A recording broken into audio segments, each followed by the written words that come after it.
There Should Be a Name for It by Michael Klam.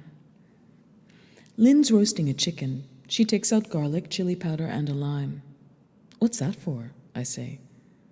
They're pine nuts above your head, she says. I hand them down to her. Now she butters the pan. She's got the coriander in a bag, cloves, curry, and 2 oranges. Then other green herbs. Jesus Christ, I'm thinking, all that crap for the chicken. All that's for the chicken? What?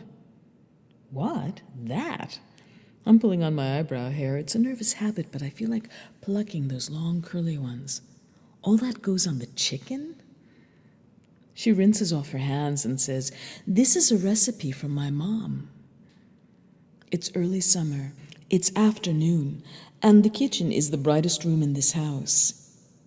It's like a greenhouse in here. Very sunny. The house itself is small and cheap, though 150 years ago somebody planted a sycamore on the front lawn. Protected from the wind and fed by sun and water, the plant grew into a giant. The limbs stretch up. It's like an elephant, white tusks against the sky. Up we go, she says, upending the chicken. She pulls a wax paper bag from inside it like an envelope and drops it in the sink. What the hell is that? I say. Lynn wipes her forehead with her wrist. She takes the bag out of the sink and tears it open, spilling the contents into her hand. It's meat. It looks like tongues. Oh my God. It's chicken livers.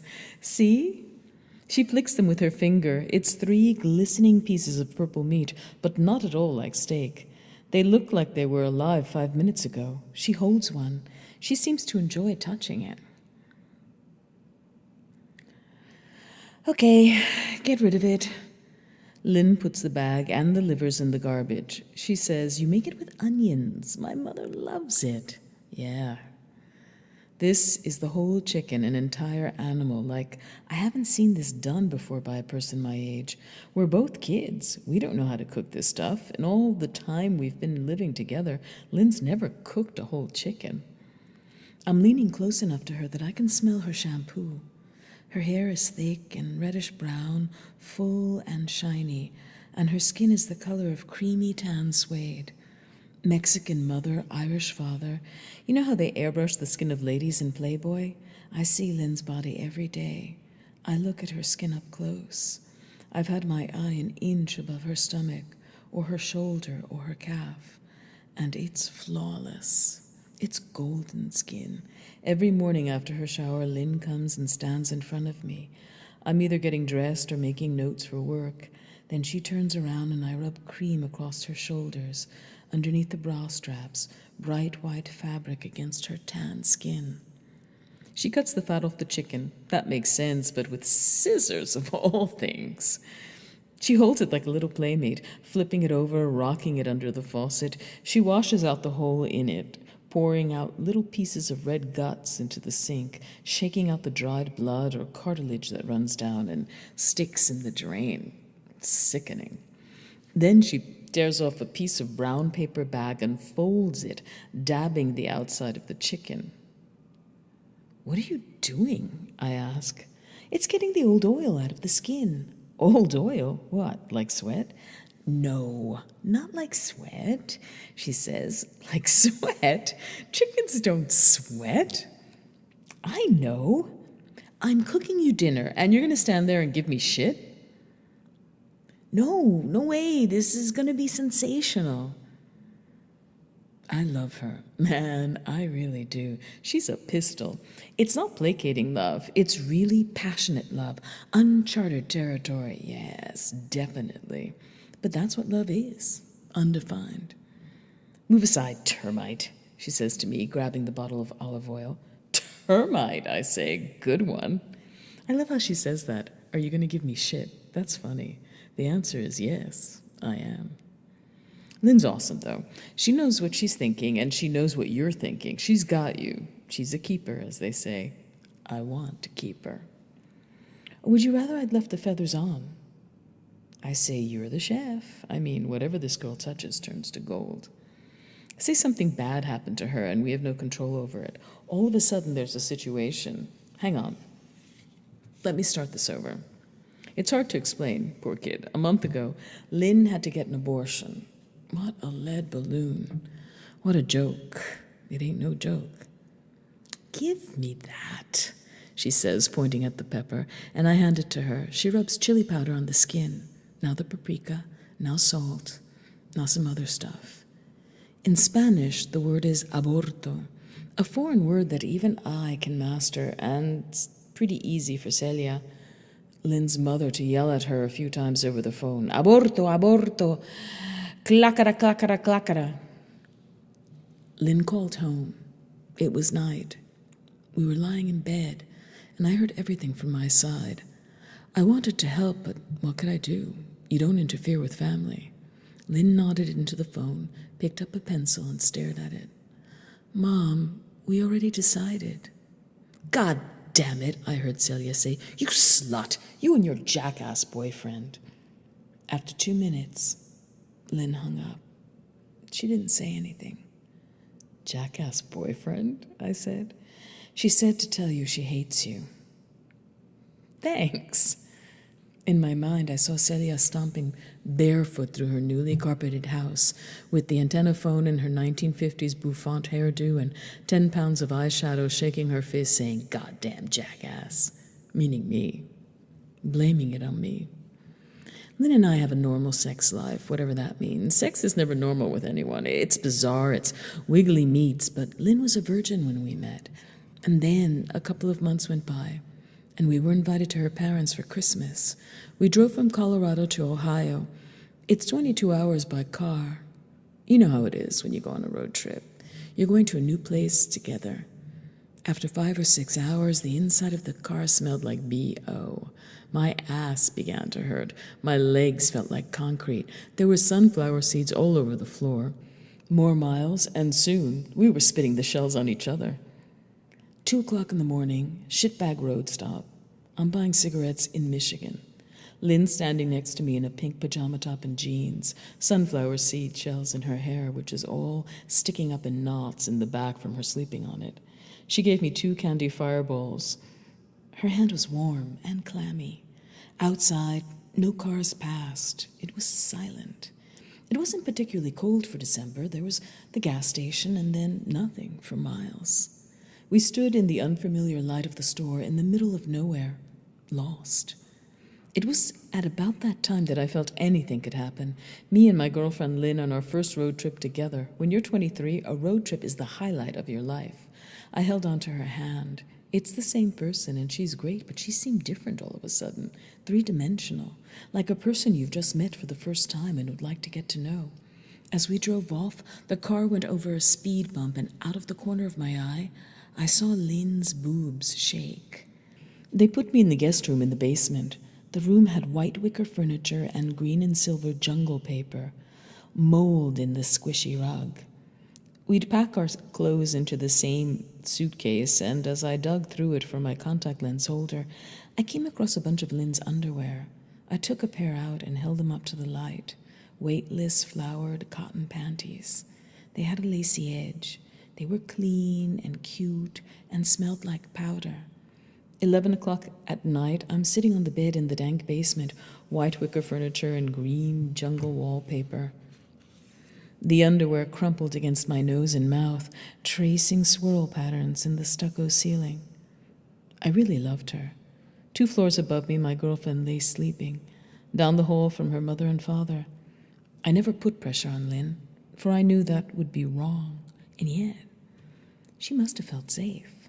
We'd begun to build up trust. This is the part where Lynn loses her virginity. It was the holiday season. The stage was set. Lunchtime. Celia had made a Mexican specialty, a casserole, a savory thing, cheap cuts of fatty meat, bone chips, dog lips, and I went into the bathroom to get a stain off my pants. Lynn came in to help me, and we both ended up naked from the waist down. She got up against the sink, both of us a little self-conscious, trying to be quiet, except I was so excited my feet itched. The thing so hard it felt like it was pulling off me of its own power. Lynn's like kicking my jeans. She was like, "Don't come inside me."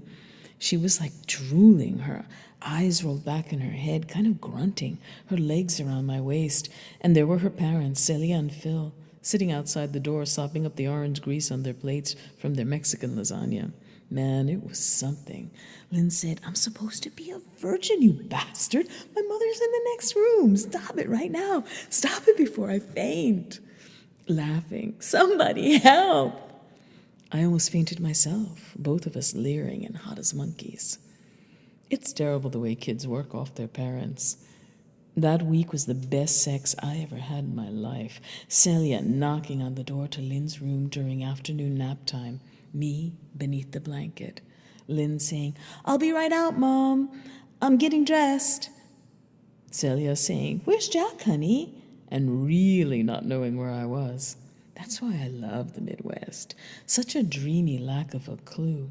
That's what happens in the Ohio River Valley, even to a transplanted Mexican with citizenship. I'm from New York, where dead people are not that dumb. These folks are idiots. I mean, innocent. Other friends of their family would come by. I'd run down to the basement to bring up extra chairs, and I'd feel it dribbling in my pants. Once the first one was out of the way, we did it every time Phil and Celia turned their backs. Every time they went to the food store. They had to go back to the food store so many times because we were eating everything in the refrigerator and losing weight at the same time. Their whole house must still smell from our spooge. I picture that dumpy suburban street, the snow melting in rivers of mud everywhere. Her father walking around in that fisherman hat. The smell of new wall-to-wall carpet everywhere in their house. And I get an exciting feeling inside. It's like the first time we did it all over again. Lynn holds a chicken's weight in one hand and rubs a stick of butter around it with the other, like a deodorant stick almost. She sprinkles it with lime, rubbing gently with her other hand around its back and rump. It makes me squeamish sitting there, like it might get up all of a sudden and tap my shoulder, but Lynn's got a pretty sure grip on it. She grabs it by the cavity, sticks it on its back in the pan, and throws in a bunch of herb leaves and pine nuts. Then she cuts up an onion and an orange with the skin still on. My office mate Amy told me after she had her baby how similar an uncooked chicken felt in her hands to the body of her daughter. She said how she held it, rubbing olive oil on it under the wings, around the thighs, with soft, loose, pink skin, the small protective rib cage. It was the same weight and size as her baby. She said even the elbows had a similar feel in her wet hands. She said it was too funny, so she loaded her camera, naked Elizabeth next to the chicken on Amy's leather coat, and all the groceries piled up around them. She stood on a chair and got the two birds on film. Lynn is standing at the sink now, measuring out rice and looking at me with those bright green eyes that say, "I know what I'm doing here." She looks like an angel. My knees begin to buckle, and I just want to put her down on the kitchen floor and start the trouble all over again. I want to bare her breasts and nod on her nipple. I'm her baby. She's my baby. Everybody's somebody's baby. Let's make a baby. Lynn says, "What else besides rice?" "Do you want salad?" I say. In April, we put a garden in the backyard. The land behind our house is flat. It gets both sun and shade. The grass is long and lush and light green, and right now there are some dandelions. It'll need mowing soon. The garden was our team project, although the day we rented the tiller, Lynn was sick and I did everything. And just as soon have Fritos over a vegetable any day of the week, but we both like looking at the garden. After dinner, we go and check out the garden, walking between the rows, careful of where we step. Sometimes she'll pull weeds. When it gets dark, we lie on the cold metal basement doors and watch the sky. Above us, the clouds are silently on the move, backlit by the moon. The smell of cut grass is everywhere. The smell sweet, and the crickets and the slick noise of lawn sprinklers hissing in the dark. Grass smells good. There should be a name for it. "I'll get the salad," I say. "There's a basket we use for the vegetables." I take it off the top of the refrigerator. "I'll do it," Lynn says. "I'm in the mood." She pulls the basket out of my hands and goes out the back door, the glass doorknob banging against the wall. The sun is going down. Flat, ginger-colored light is sprayed against every surface inside the kitchen. across the counters and the refrigerator door, and the walls that are the color of yellow wine. I hear her say hello to Whiskey the cat. The people next door own him. Strange name for a cat. It's Tuesday. It's almost 7. Time to eat. We said we'd get a cat, but what I really want is a dog. Dogs are better, but cats are less permanent. If we had to move, you could give the cat away or leave it. No one would do that to a dog, and anyway, it's against the law. A dog would starve to death. Our difficulties began one night 3 months ago. I know the exact night. Lynn came home from class and said, "I just got my period. It's so early this month." She said something cute like, "You don't have to worry about rubbers for a while." I do worry about rubbers. They are my downfall.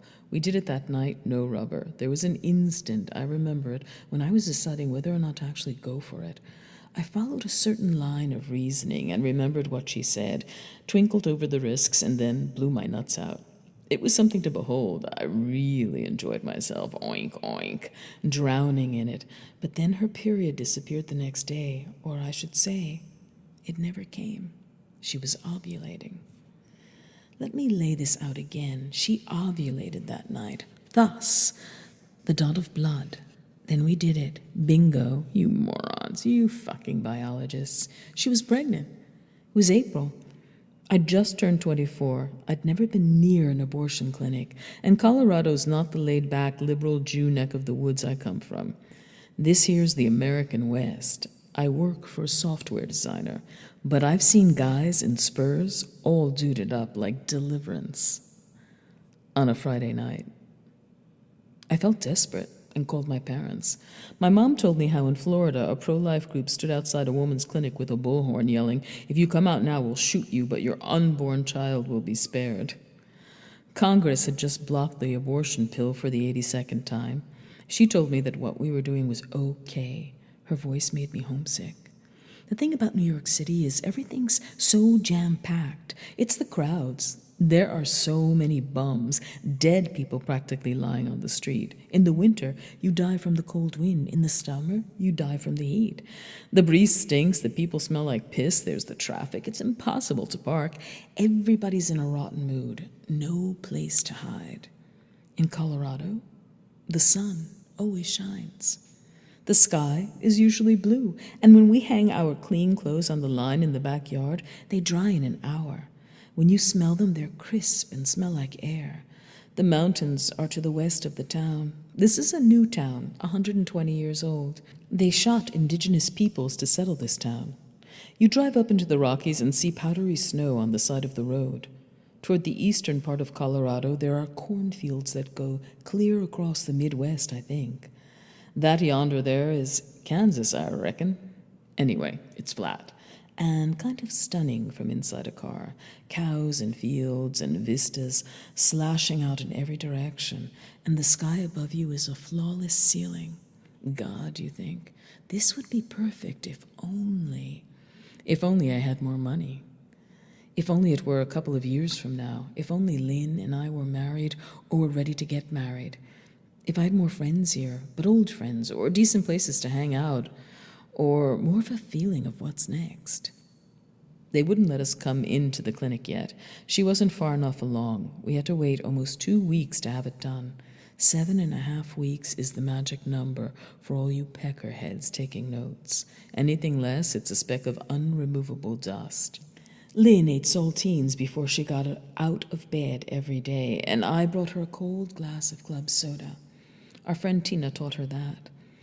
I'd walk in, hand her the saltines, and sit and look at this girl I've been sleeping next to for months and months, 5 months by now, and I hated her.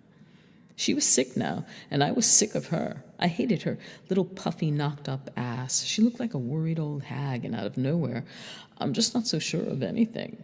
Why I, all of a sudden, don't love her? Because there's something about her that I'm definitely not too sure about. What if she turns into her mother? Celia's a joke. They say a pregnant woman looks radiant. Lynn went around for 2 weeks, agitated and angry and with an upset stomach. But She really did look radiant. It was like a cosmetics expert had done something to her face. Her cheeks were flushed all day and her eyes were as bright as green candy. I can't explain the difference. I kept catching myself staring. For those 2 weeks, she was nauseous and pissed off. Added to that, I was still in training for my job. We were not married or engaged or anything, and Lynn really didn't know. Was she really ready to be a mother? Maybe she wasn't, and maybe she was.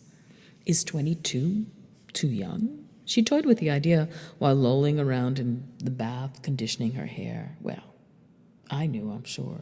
Please ask me. Out the window now, the sun is setting. It's the summer of 1995. I see Lynn is crouched between the vegetables, picking peas and pulling up weeds. This garden is a pretty thought. It's the nicest thing I've ever done. We have snap peas growing along one row. I read in the paper that they like to climb, so I built a trellis beside the row, crisscross lattice wood slats about 2 feet tall. I painted it white. We have eggplant, squash, tomatoes, and yellow flowers, and next year we'll plant tubers. When I hate Lynn, or when I can't stand to look at her or be near her, when I feel putrid, when I wish God would just erase me, I look at the garden. When she gets angry or yells about something terrible I did and we're fighting, I look out the window at that thing we made, the garden, at the lawn when it's been mowed and raked and looks like a putting green, cool and flat and smells sweet. You want to lie down on it and tear the grass up with your hands. Sometimes I think I'm just about ready to kill her. How come I never do what I'm supposed to do? How come everything I do is such a fucking disaster? Doesn't anybody get what they want? And that line of hers about how she might want to have it. She came out of the bathtub with a towel on her head, fluffing her hair. Honey, she said. She never called me honey before in her life. Honey, I've been thinking about our child. I could feel all the blood draining from my head. White flecks on the edges of my vision. There was a narrow window of opportunity there before I calmed myself, where different pictures whizzed into my mind. Blood, knives, handcuffs, that sort of thing. I told her, "You have it alone, honey darling, in your own purple dream world. I'll be in Australia by the time the thing comes out." There's the immense Colorado sky. There's the grass. There's the clothes on the line. Fruit hanging ripe in the trees. The smell of wet, cut grass. The land ripping out flat to the Mississippi, with the sun leering on top in every direction. And you're standing above it, 1,000,000 miles from bumper to bumper, commuter nightmare New York. You're not there anymore, though. You're here, at the foot of the Rockies, cow town, college town, on the American prairie. Great American steer farm, steroid fat cows, transistor radios in barns, cows chewing all night long. There were 5 of us in the room during the procedure: the doctor, her assistant, the handholder, me, and of course, Lynn. She was the star. This was her show. Then it would finally be over. The handholder was a therapist, trained in female personal crises. She was never more than a foot from Lynn throughout that whole long day. The staff was ready to go. A stainless steel machine is used by the doctor to vacuum it out, and the doctor needed Lynn's okay to begin. The whole thing was supposed to take 5 minutes. Lynn got weepy from nerves, and we all waited while she collected herself. Everyone was anxious to get on with it. I bet Lynn was, too. I held her hand and kissed it.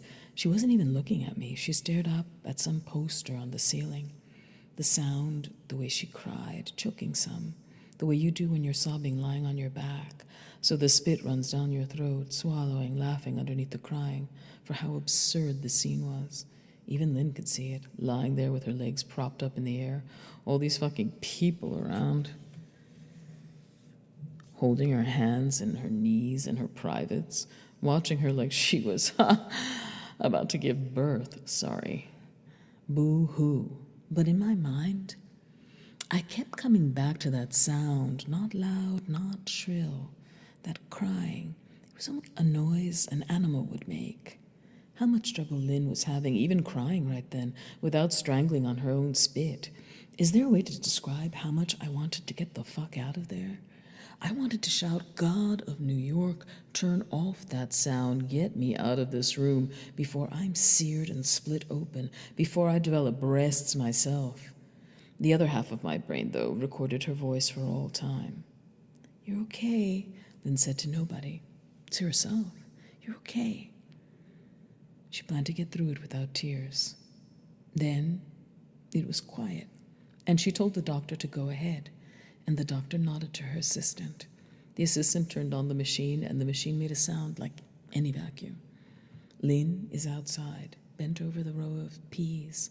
The chicken is sitting over there in the pan. I guess it's ready to bake. She put garlic, butter, lime juice, chili powder, chopped nuts, oranges, cloves, parsley, coriander, half a banana, and paprika on it. What's left? Ginete? A cigar up the butt? The rice is cooking away in a pot. The chicken sits there like a drag queen, waiting to get roasted. When it was over, Lynn went into another room and fell asleep. The therapist came over and said, You were so caring today. Guys aren't usually so caring. I nodded. The woman looked at me sweetly. I guess I was nice. So what? Maybe it wasn't the norm for her, or was she just looking for a tip? My voice, though, was so much deeper than everyone else's in the room. Whatever I said that day came out sounding like a frog croak, like a belch. My voice was unnaturally deep. I nodded as much as possible, other than an arrest for drunk driving in college. It was the most nodding I'd ever done in one 5-hour stretch. What are you doing? I yelled to Lynn out the window. She's bent over the rose bush. Her head is down, and her shoulders are rounded, as though she's concentrating on something small. Lynn says, There are beetles on the roses. I look over at the roasting pan again. Do we cook this thing or what? I'm getting hungry. What temperature do you set it at? No answer. She's busy with the roses. Lynn, you didn't turn the oven on. I'm going to come out there and pull you in by the hair. Her hair is hanging around her face. She looks down. Relax, she says. The oven is on. What time is it? I can feel myself getting annoyed, so I take 10 deep breaths, counting the numbers slowly, saying the word relax as I breathe out. Damn it, Lynn. I can't hear you. She looks up finally. It has to cook for an hour, she says, and you have to move the rack. The pan is heavier than I thought. She said move the rack. What does that mean? Up or down? I grab it and then drop it, hot rack, and then the roasting pan too, onto the oven door. Fuck! What's going on? She says. The rack is on fire. Of course it is, Jack. It's 350 degrees in there. Did you burn yourself? Better put cold water on it. I stand over the sink and let the water run on my fingers. There's a welt on my palm. I am a moron. She says, Didn't you ever hear of an oven mitt? Man, my fucking hand. Did I ever hear of an oven mitt? What is that, sarcasm? She says, Do you want to try something weird? Out the window, I see her looking up toward me, her face flushed from leaning over for so long.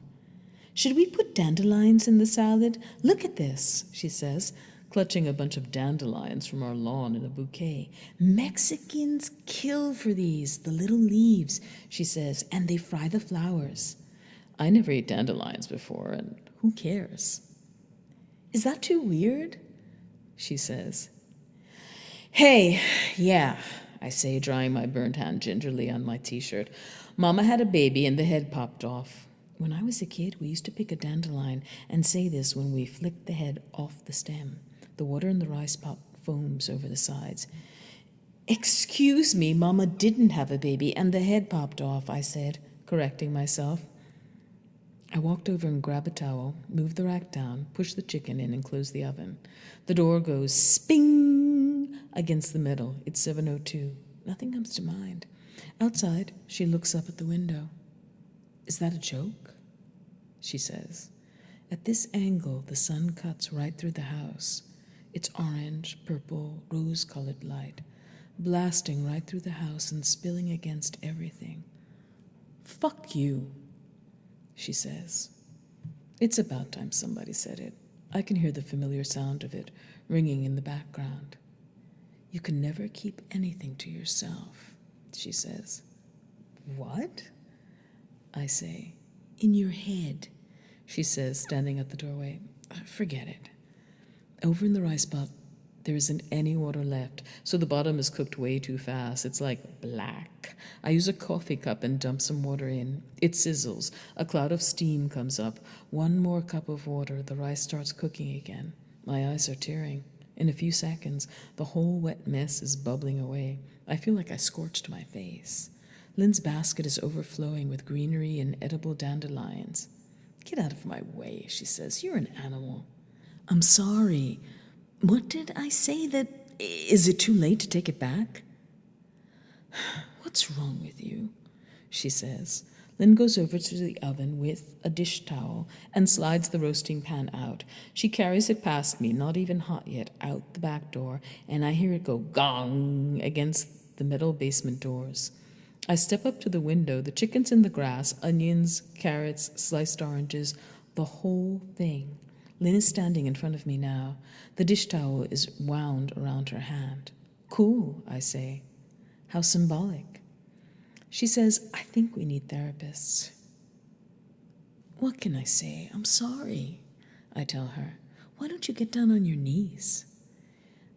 I say, I will if you want. No one moves. You're mad at me, she says. How can you be mad at me? I'm sorry. Jesus Christ, it's my fault. She shakes her head, staring at me. Now what? I'm too hungry, I say. I can't make any big decisions. What the hell happened to your face? She says. Outside, I pick up the roasting pan out of a pile of leaves. Lynn comes up beside me and puts the chicken back in it, and we shovel up the vegetables and carry everything over to the garbage and throw it all away, even the cracked enamel pot. Whiskey is already there at the fence, meowing and sniffling around. Go on, Whiskey, I say. Not for you. Make sure the lid's on tight, she said. I don't want to clean this up a second time from some raccoon.